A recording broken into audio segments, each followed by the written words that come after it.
Welcome to the CraftsWombman channel.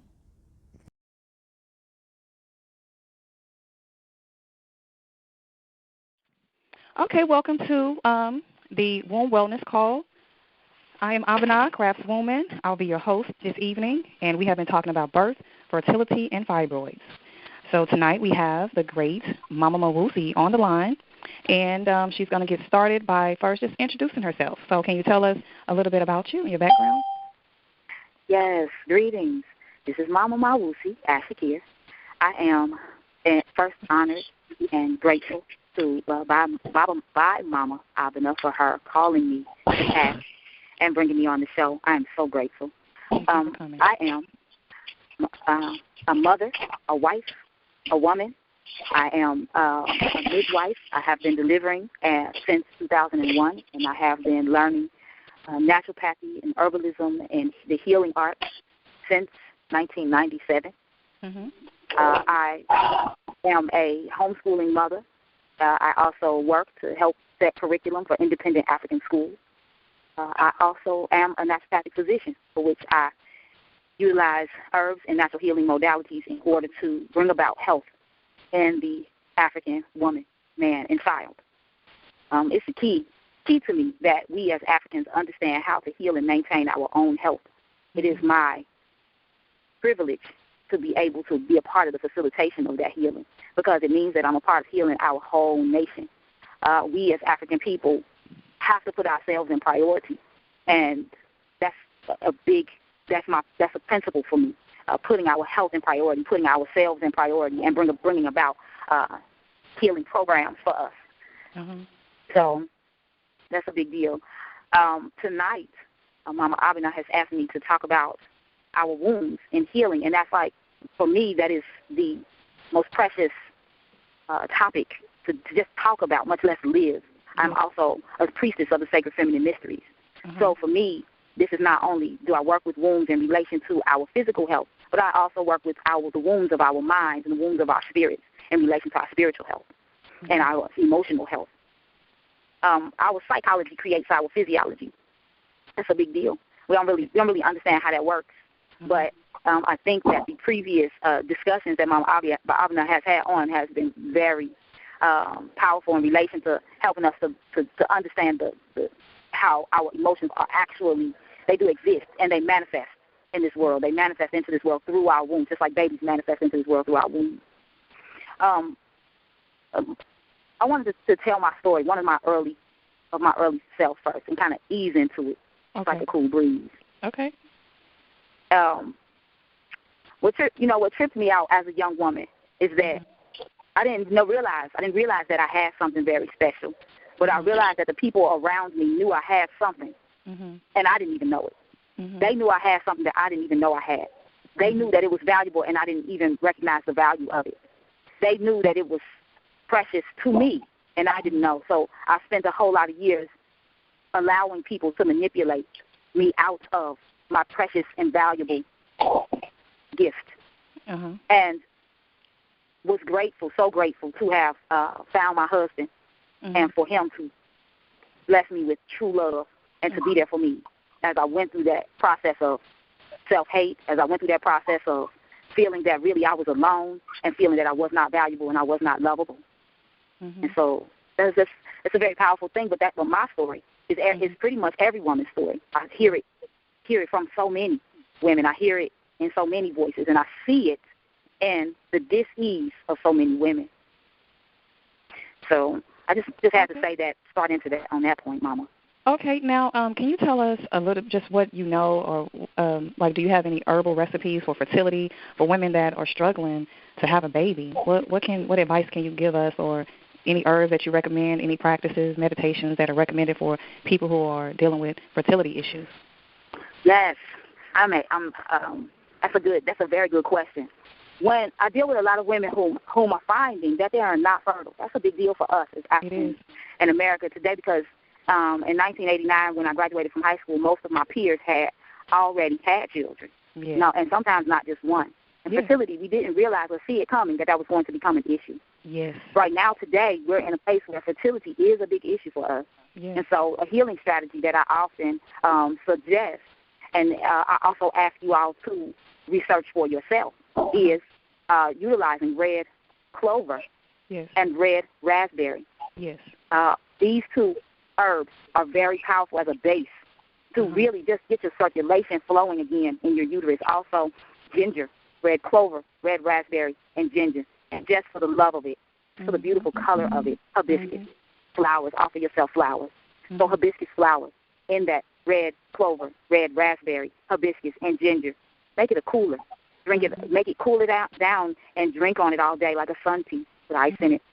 Sweeten it to your taste with turbinado or cane sugar, but don't sweeten it too much, but just right, just enough, and make it a nice cooler for yourself. It's a beautiful red, beautifully red in color and flavor. Can everybody mute their phones?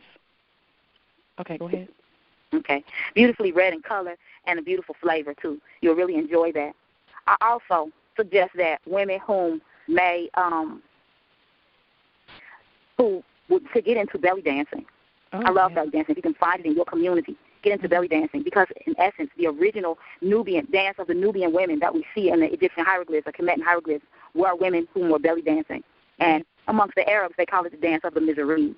But this dance was actually a fertility dance, and it was done during labor, and it was done to bring about and stimulate circulation to the ovaries and uterus in order to remove uterine congestion.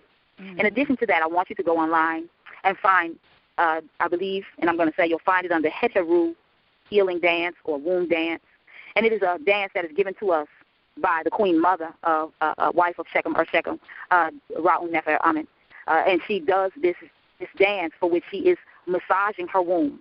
And as she massages her womb, she brings circulation to all of the organs in her lower pelvic area. So it is in her womb, her bladder, her intestines, all of those things get circulated. In addition to that, it begins, your uterus begins to eliminate the excess mucus that it may be holding. And your intestines can also receive that circulation and massage stimulation to be able to eliminate. Your bowels can eliminate better. That is vitally important. Your diet also, you definitely need to put a spotlight on your diet. And make sure that you are paying attention to the starches that you're consuming, paying attention to the meats that you're consuming, pay attention to maybe alcohol or maybe smoking that you may be taking into your body. Remember, your body is a temple. It is growing the most divine being, a most divine being. You're putting together flesh, eyes, ears, nose, heart, lungs, kidneys. At that very point that you're conceiving mentally, of conceiving physically, you must conceive of what building blocks do you need to take in order to create a divine being.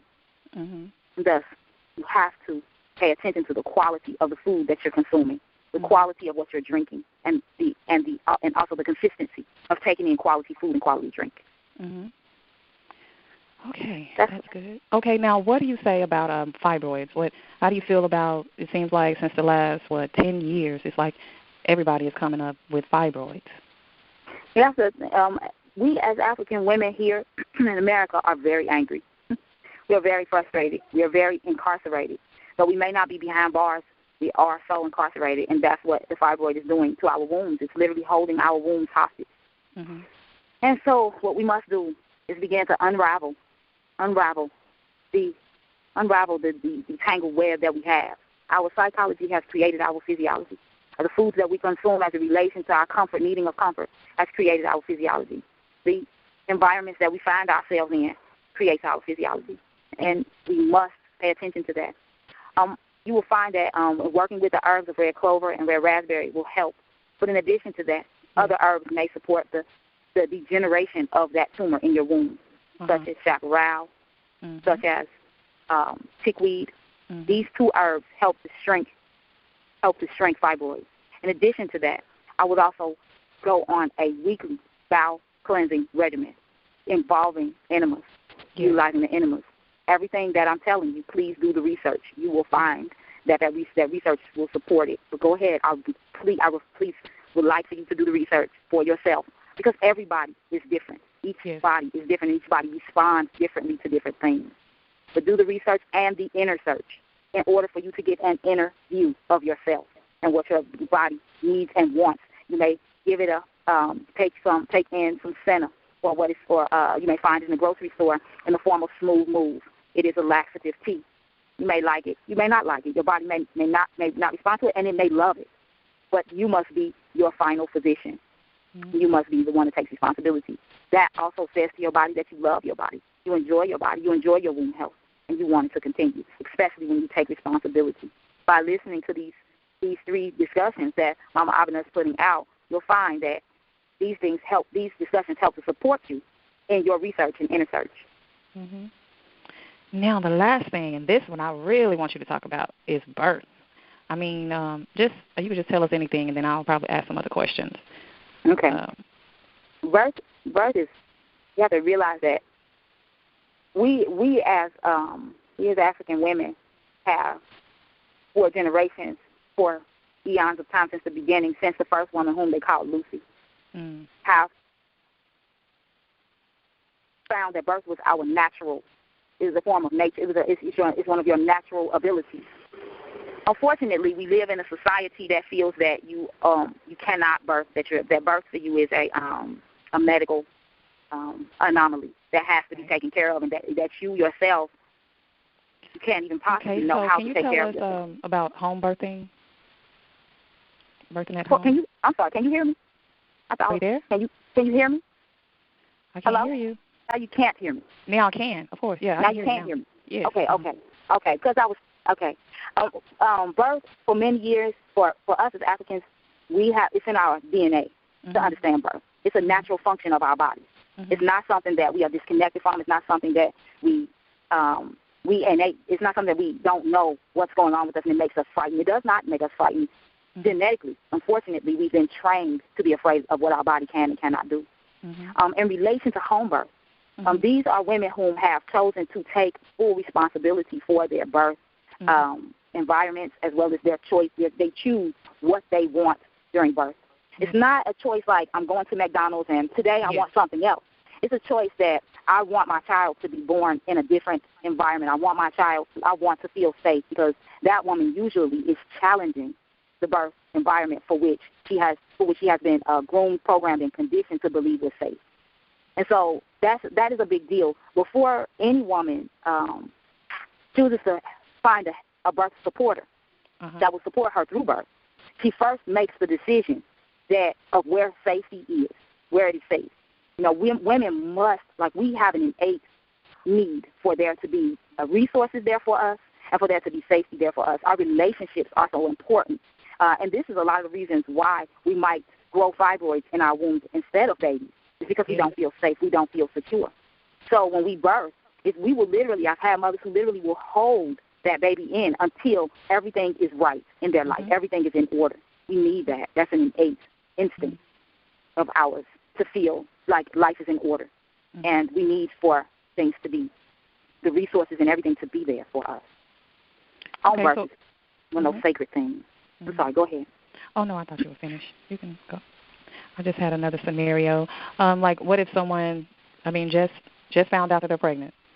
What would be your advice for them of how to even go through the pregnancy? If that woman just found out that she was pregnant, the first thing that she should do is, one, sit with herself and make real. You know how they say realize? Make real the fact that you are carrying a life. Before you do anything, before you announce it to the Father, before you announce it to anyone, announce it to yourself.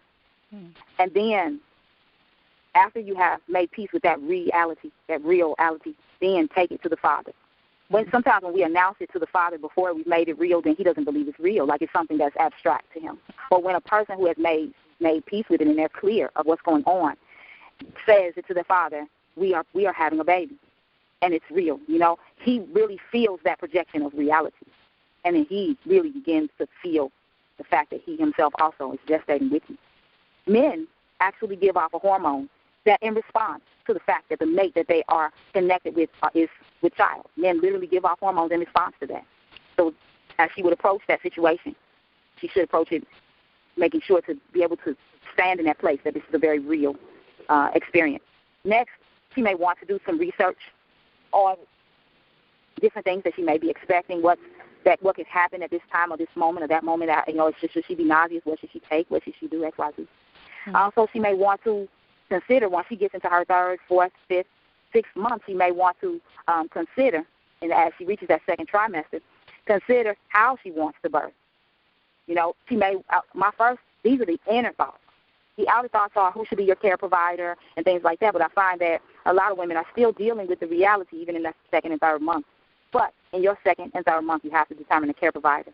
In your fourth and fifth month, you have to determine a birth environment. Determine where do you want to birth, how do you want to birth. Look at some birth stories. Look at how other women have birth and how other women, how do they feel? Do they feel a sense of triumph? Do they feel a sense of disappointment? Look at these things, because at that first baby, this is a time of absolute reality. The reality of the baby is coming, the reality of your relationship, managing your relationship, and then making some really serious woman decisions, some serious grown woman decisions, adult woman decisions, I should say. That's a big deal. So those are the basics and the basics of that. Now, should they choose to go into the medical, to have a medical doctor, care provider, or even a midwife that works through the medical industry, this is fine. This is that woman's choice, and also the midwife or the doctor the midwife may be able to deliver at home or at the hospital.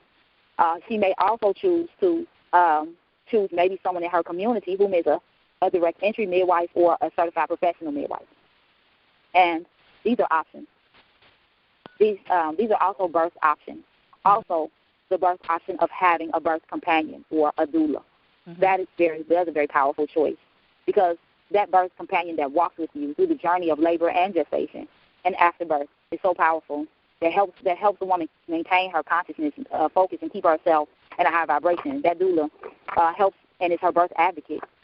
That those midwives that may support her through her home birth labor work to facilitate and to oversee, help to see that there are no danger signs, and also help the mother through gestation to avoid things that could happen with her, helping her with meal planning and diets, and helping her with to expose her to different maybe exercises, specific vitamins or herbs that she might take. That midwife will then also help her with helping her to feel safe. And the doula then helps her to keep her focus, maintain her purpose, and to stay in her place. Also keep her breathing and things together. She may choose those around the end of the first trimester or around the second trimester. And what about people that are pregnant who are not with the father, or they don't like him anymore? I hear that like women after they get pregnant, they don't like the father anymore. Or they just can't stand him. Yeah. Well, I must then talk about imprinting. We have to remember that every thought that we have is being imprinted on the father. On the baby. Okay. Every feeling and emotion that we have has a hormonal response.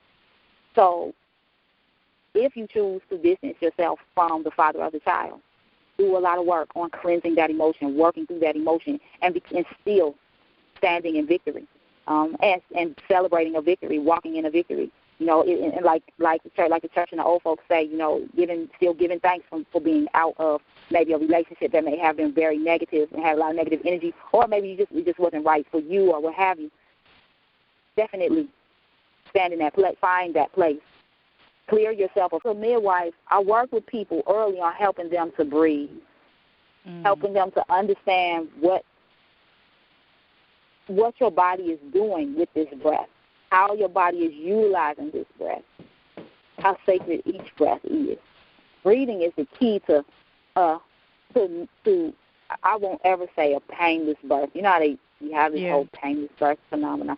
I won't ever say a painless birth because you never know. You may birth and not have pain the first birth, but the subsequent births may have pain.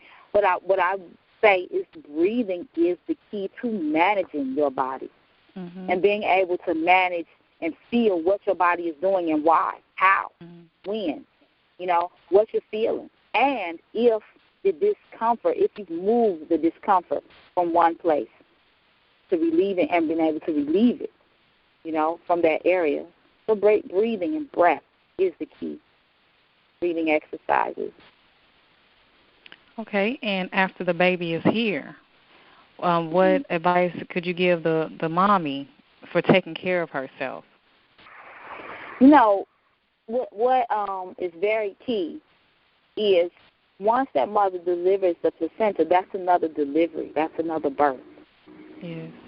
Second, the next thing is that after that, massage her tummy. She needs to massage her uterus in a clockwise motion to help her body to just, one, to realize that she has just eliminated from that area, and now she wants to continue, and the elimination allows the placenta, and if there are any other parts of the placenta that are in there to go ahead and eliminate and leave. But the massaging of your uterus gently also begins and stimulates the healing response in your body. It calls upon your immune cells to go ahead and move to the area and begin the healing in that area. It calls your circulation to the area, causing the body to go ahead and not to bleed more, but yet to begin to close. And that's essentially what we want, is for her body to then begin to bring closure and completion to that cycle of gestation, and then move it on into its next stage of life, which is lactation. So she'll be massaging her belly in a clockwise motion if she could do that daily. Secondly, for her to get what I call a belly band, or that band that binds your belly. And the grandmas used to put you in a girdle once you had a baby, like directly within the next 2 or 3 days after birth. I generally allow mamas the time about 5 days after birth. That way the serious soreness has gone away, and we're just in general soreness now. And then I put them in a soft belly band to bring their bellies back together and bind their uteruses, bring their uteruses back into position so they can go back into its place. In addition to that, I also use a bath of herbs and have mama directly after birth for the next subsequent 5 days after birth to bathe in a healing bath, just in case there are any abrasions or small cuts. This is in a home birth, but if you were in a hospital birth, they may do an episiotomy, which may be a lot more serious. And with that, take the time to allow the sutures and the location of the episiotomy to heal. Take time to allow it to heal and allow it to knit back together before bathing, because that's a bigger deal than just an abrasion or small cut. That bath has special healing herbs in it, and you will find that you can make these herbal baths yourself, or you will find that you may find it online already pre-packaged. But postpartum baths are a beautiful healing tool for mama, and they usually are a lavender-based bath, which helps to calm and bring mama back to balance, and bring baby also back to balance. So you'll find most mamas and babies get in the tub together and bathe and just kind of bring themselves back to peace. And there's a lot of people that are getting cesareans. And the thing about it, I know I say as a doula, they really, would need to get, some postpartum help after that. What advice can you give to the women who kind of feel a little cheated out of their labor? When they say, I knew I could have pushed them out. It was right there, but the doctor didn't want to wait, or whatever, excuse that they gave, that they had to go ahead and do the major surgery.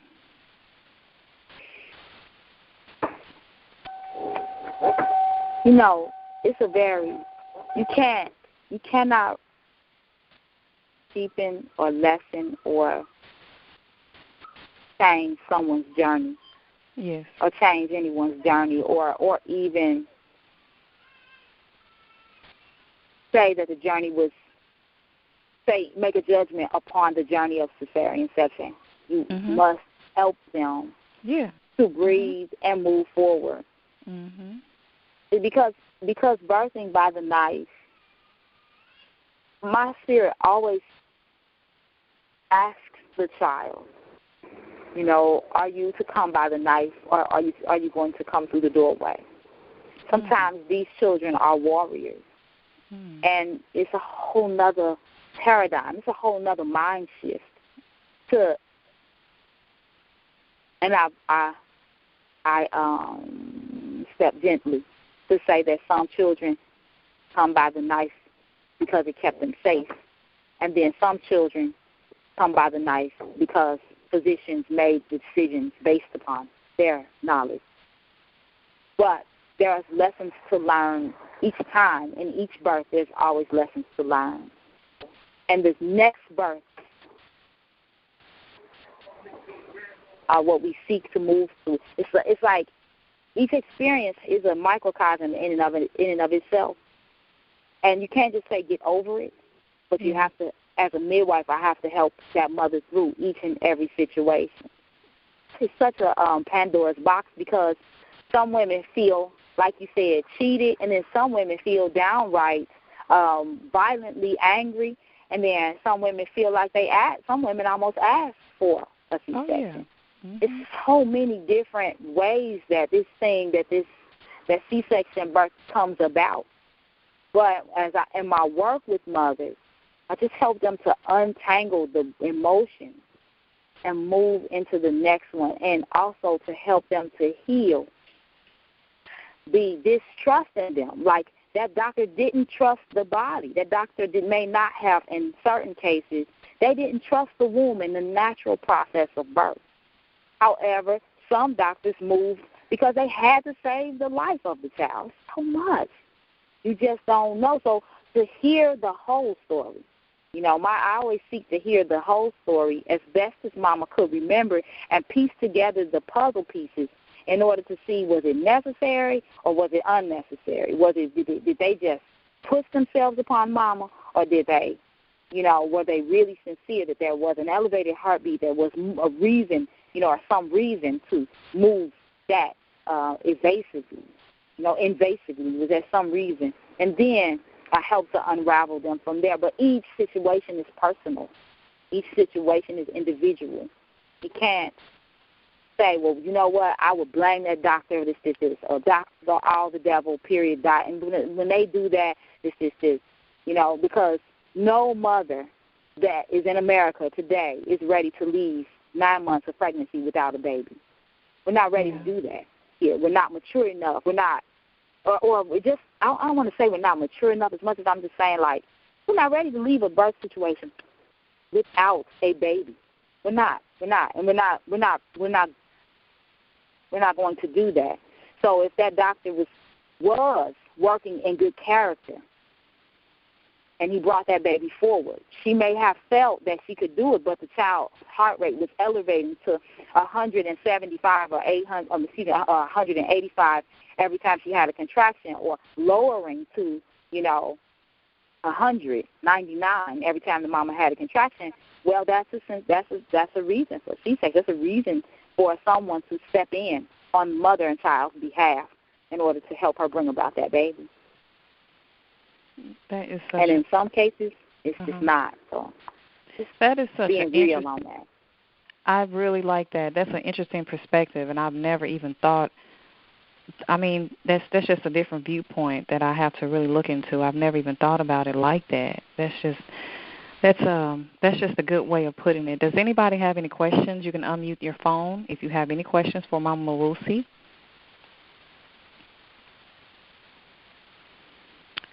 Okay. I would like to ask you, what made you want to become a midwife? I have always, as a child,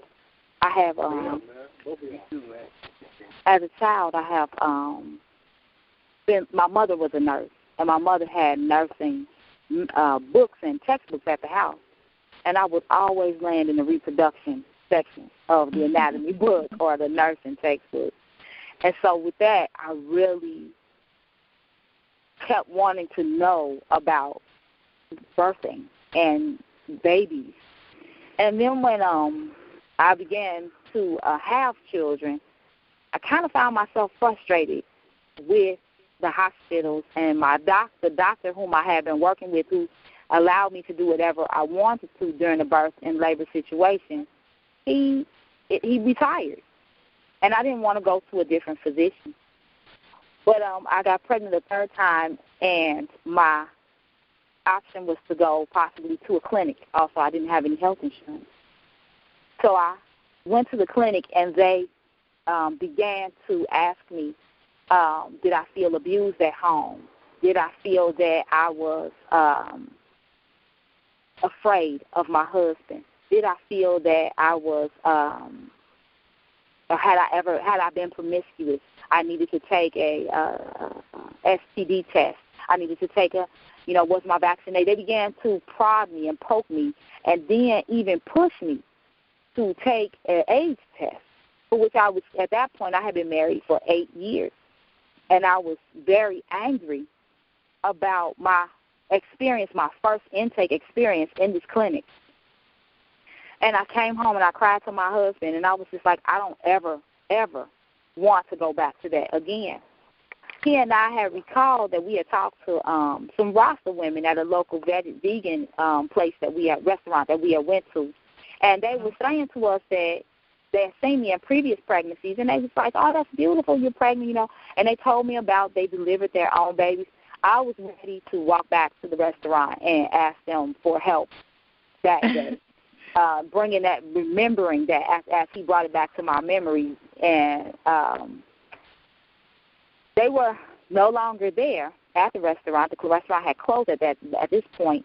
And so I ended up asking a sister friend of mine who was also, we were into metaphysical studies. We have been into learning about ourselves and our emotions, energy, and spirit, things like that. And I asked her, and she said, well, she had a midwife that she had worked with and she had birthed with, she enjoyed, and she shared her number with me. I went to meet this elder, and she was a granny midwife. Mm-hmm. Her name is Dr. City Opio, and she was just a beautiful spirit. She talked to me and my husband for hours when we drove to South Carolina to go and see her. And she took divine care, like a higher level than good, excellent, more than excellent care of our spirit, of our self, She took care of us. She took us to even the next level in our diet, making sure that the food that we ate was appropriate for the child that we were bringing into the world, making sure that we were peace and we sat down with one another and meditated with each other, that we cared for each other properly. She just took great care of us. And from that moment, I knew that I had found the place where I was supposed to be, or what I was supposed to be doing. I finally was able to put a name on it, that I was to be a midwife. That's what it was, because my mom being a nurse, her whole thing was you're going to go to college and you're going to do this, and you have to go through so many years of college to be an OBGYN. So that kind of really just put a bad taste in my mouth so much, because I just was not the college. College and I just didn't sit well together. Mm-hmm. And so by this time that I had my third child, I had left college behind so far, and I had begun piddling with herbs. And then when I met her, Dr. City Opio, I began to really study and just really get into herbs, nutrition, and diet, and health-related healing modalities. And then midwifery just became my icing on the cake. It became my heart and just how I would express myself. That's how I got into midwifery. Okay. Yeah. Okay, I just want to give another opportunity for someone to ask a question right now.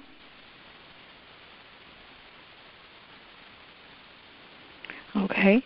Now, can you tell me what are you doing right now? Like, what's going on with your birthing, with your womb journey, or your experience right now? Any events that you have as it relates to womb wellness, and you can tell us where you're located and all that good stuff. Okay. What I'm doing is working in my community, doing rites of passage programs for young girls, introducing them to their most valuable asset. Also, with the Mothership, my organization, I do free childbirth education classes, which I just finished one. Great, magnificent Mommy May, and then also just walking mothers through the process of diet and nutrition and health. I'm right now in the process of writing a book I'm really excited about. I want you all to look out for my book called Womb Culture. I'm really excited about that because we really it's time to really place up those, I think as they call it, the red tent. It's time to really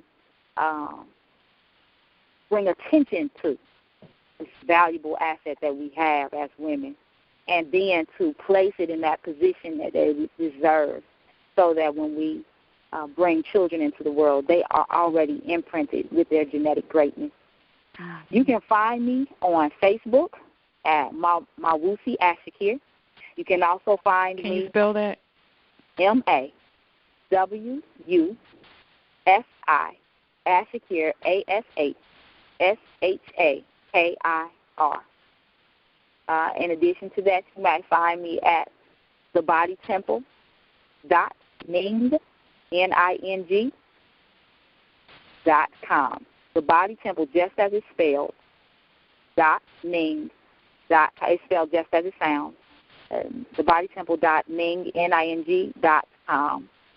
And this is my website, for which you will find free herbal information on any disorder or disease you might have. And if you don't find it, you can certainly ask it as a question or in the forum section. Also, you may find information on herbal certification, where you can become an herbalist also. Okay. So you may find that. I also am expanding my certification programs to where you can not only become a master herbalist, but a community herbalist, community healer, naturopathic physician, doula, and childbirth educator.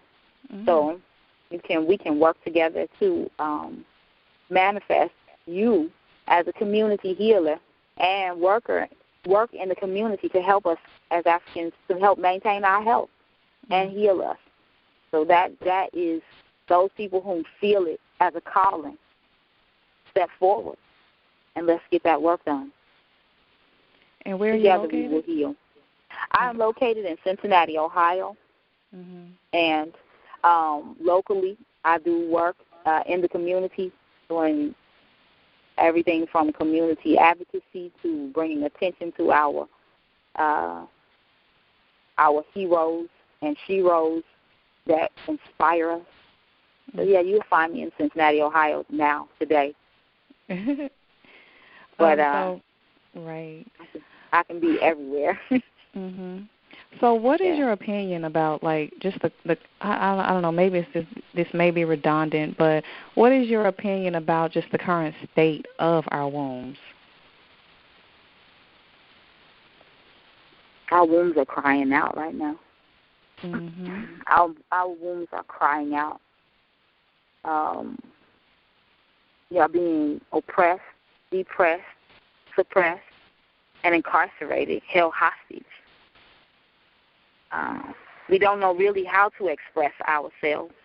So we put our wombs, ourselves, our divine selves in the hand of someone else, hoping that someone else will validate us, will value us, will appreciate us. But it's now time. It's time in the universe for us to stand up.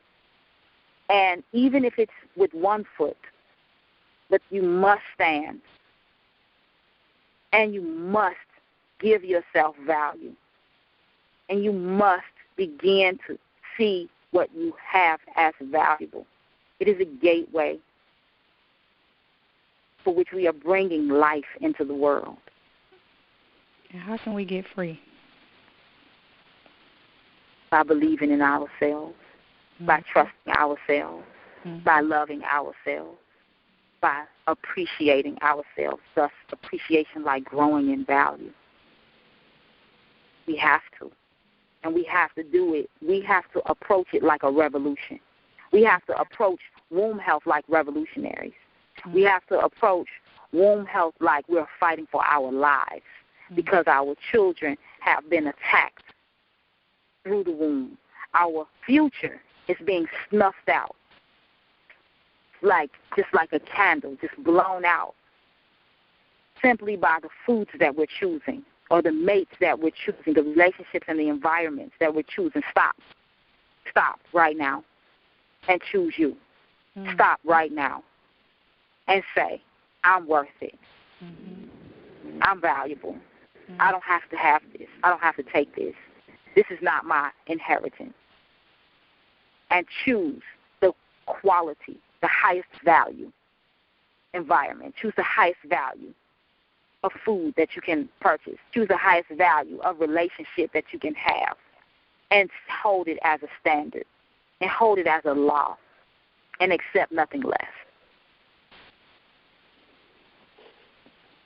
That is wonderful.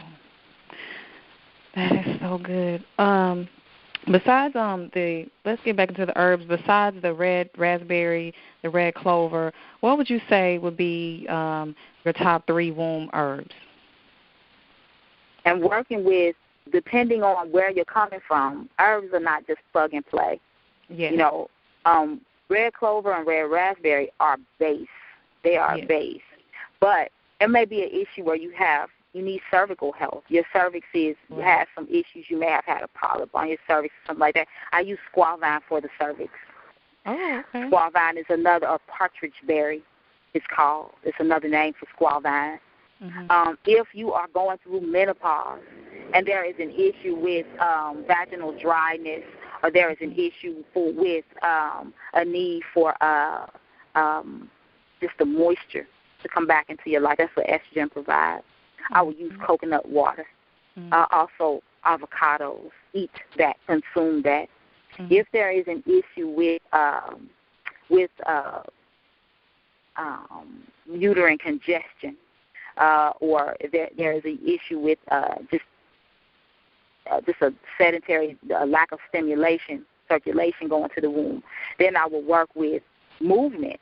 Literally, that's why I suggested the belly dance or the yoga, the womb yoga or massage. See, so the herbs for healing, yes, I can quote 50 herbs for the womb: Dong Quai, Damiana, ginseng, ginger, these things. But you have to think about it. The womb has many personalities, many ways that she presents herself, many ways that she manifests herself, many words that she's speaking. See, we have to see our wombs as literally a being.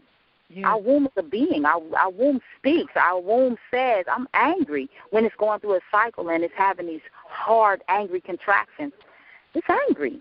When you're having a cycle that lasts and it just won't stop, she's crying.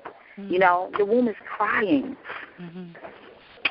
And she needs attention. The womb needs that attention. So we there are baths, sacred baths that we do specifically to love and to bring beauty to the womb. That's why I always say give flowers to your womb, like red raspberry flowers, red clover flowers, hibiscus flowers. Give flowers to your womb. Even calm her down with chamomile flowers when she is having cramps and things like that. Also, eat berries. The antioxidants in berries helps her to bring circulation to it, so thus you have that bright red blood that you need. That brown blood, that burgundy blood, is that old blood from your last cycle that's still hanging around. That shows us also if you don't have enough circulation in your womb. See, we can go just go. The womb, I know you got a lot of languages. Yeah. So many languages. It says so many things. It's asking for us to just simply pay attention to her. That one key element of paying attention. Giving her that attention. It's invaluable. It's invaluable. It can never be replaced. And in essence, a lot of times our issues is just that we simply need for someone to look at us, pay attention to us as women. Our womb is the same way. That's why you got to put your hands on your womb. You have to touch that area. You have to massage your womb. You have to get involved with her, travel with her through yoga. Get into your yoga. Actually go back into your womb. Curl back up into your womb and see what's in there. You might find your last boyfriend was in there, and that might be the cause of the uterine fibroids. The cause of your aches and your pains and your crying is because he just did not give you the value, the love, the attention, and the care that you must now give yourself. Our relationships are manifested through our wombs. Also, we have this need and this desire our womb's sisters are the breasts, and the breasts are, when they are dealing with fibroids or cysts, or fibrocystic breasts. When you're dealing with that, you're finding that you want to give and feed and love. When you're dealing with wombs, you're dealing with companionship and a complementarity, being a compliment to people. And when you cannot compliment them correctly, thus you're a misfit. Like people don't understand you. You know, you're always in argument with people. It's a lot of drama. Somebody's always trying to disagree. You're disappointed. These things manifest in the womb. Sadness, these things manifest in the womb. And so there's just so many languages that she's speaking. You just have to listen. Yes. That is just so powerful. Oh, that's just a lot of good information. Okay, we're going to end this call. Thank you so much for watching. Please like, share, subscribe, and leave a comment. Let us know, what did you think about this video?